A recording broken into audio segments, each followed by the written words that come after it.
Assalamualaikum warahmatullahi wabarakatuh. Halo teman-teman, perkenalkan nama saya Mas Turindia Tata Tasnim, nomor absen 18. Saya dari kelas 10 MIPA 4. Di video sebelumnya kita sudah mempelajari tentang jamur dan sekarang saya akan mempelajari tentang lumut, tumbuhan paku, dan pohon melinjo. Tujuan saya membuat video ini adalah supaya kita semua dapat mempelajari tentang lumut, tumbuhan paku, dan pohon melinjo.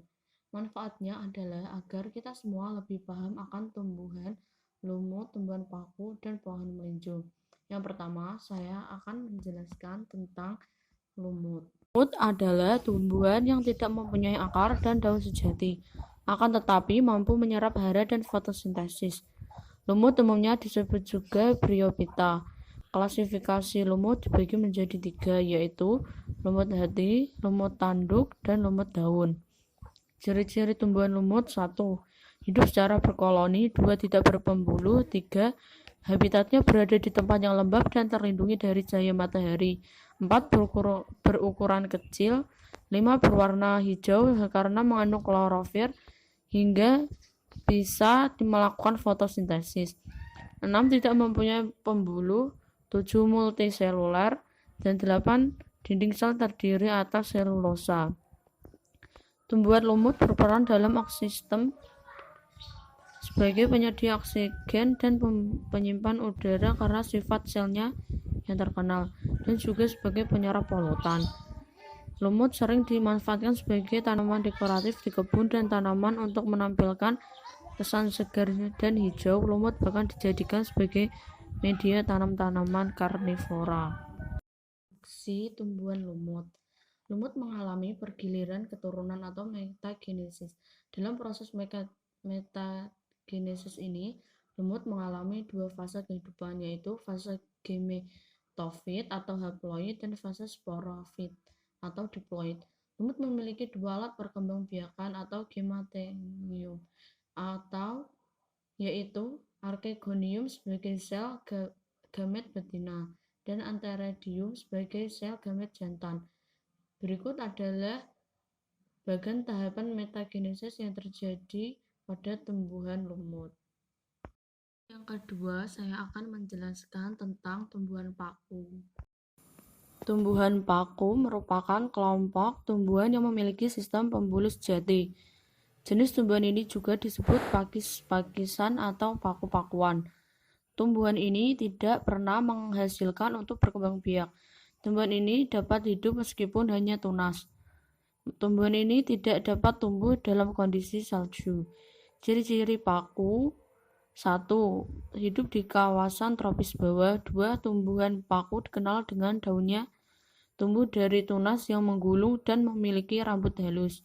Yang ketiga, dapat bereproduksi secara vegetatif dengan orderan permata dan tas generatif dengan peleburan gamet jantan betina, tidak menghasilkan bunga dan buah melainkan spora untuk berkembang biak. Yang kelima, memiliki sistem transportasi angkut baik pada akar, batang, dan daun. Yang keenam, tumbuhan paku dapat berbentuk pohon yang biasanya tidak bercabang, semak, epifit, tumbuhan merambat mengapung di air, hidrofit, atau berupa terna dengan rimpangan yang menjalar di tanah atau humus. Klasifikasi tumbuhan paku. Tumbuhan paku dibagi ke dalam 4 kelas. Kelas tersebut adalah paku kawat, paku purba, paku sejati, dan paku ekor kuda. Sistem reproduksi tumbuhan paku.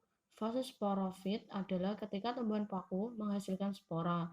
Sedangkan fase gametofit adalah pada saat tumbuhan paku menghasilkan gamet. Fase gametofit, tumbuhan paku bersifat haploid. Sedangkan fase sporofit, tumbuhan paku bersifat diploid. Protalium akan menghasilkan antheridium yang menghasilkan sperma, juga menghasilkan archegonium yang menghasilkan ovum dan sel telur. Tumbuhan paku yang dapat kita amati berada dalam tahap sporofit karena dapat menghasilkan spora. Jika kadar air pada kotak spora berkurang, kotak spora akan sobek dan mengeluarkan spora yang ada di dalamnya.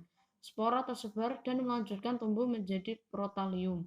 Jika lingkungannya sesuai dengan tumbuh, protalium menempel pada permukaan menggunakan rizoid. Protalium berwarna hijau dan mempunyai klorofil, sehingga dapat melakukan fotosintesis untuk berkembang. Tahap gematofit dimulai ketika protalium tumbuh. Protalium akan berkembang dan menghasilkan antheridium dan archegonium. Antheridium dan archegonium pada umumnya terdapat pada satu protalium. Kadar air yang tinggi membantu sperma untuk bertemu dengan ovum sehingga terjadi pembuahan dan menghasilkan zigot. Yang ketiga, saya akan menjelaskan tentang pohon melinjo.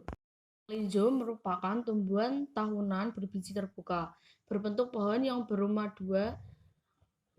Bijinya tidak terbungkus daging tetapi terbungkus kulit luar. Batangnya kokoh dan bisa dimanfaatkan sebagai bahan bangunan. Daunnya tunggal berbentuk oval dengan ujung tumpul. Ciri-ciri pohon melinjo. 1. Akar. Tanaman melinjo memiliki akar tunggang yang mampu menyerap di permukaan tanah berwarna coklat hingga agak abu-abuan gelap. Akar tanaman melinjo mampu menembus tanah sampai kedalaman 3-5 meter bahkan juga lebih. 3. Batang melinjo. Melinjo memiliki batang yang berbentuk bulat memanjang dengan diameter 10-20 cm juga bisa lebih. Batang melinjo dapat tumbuh tegak mencapai 15-20 meter dengan permukaan batang yang rata.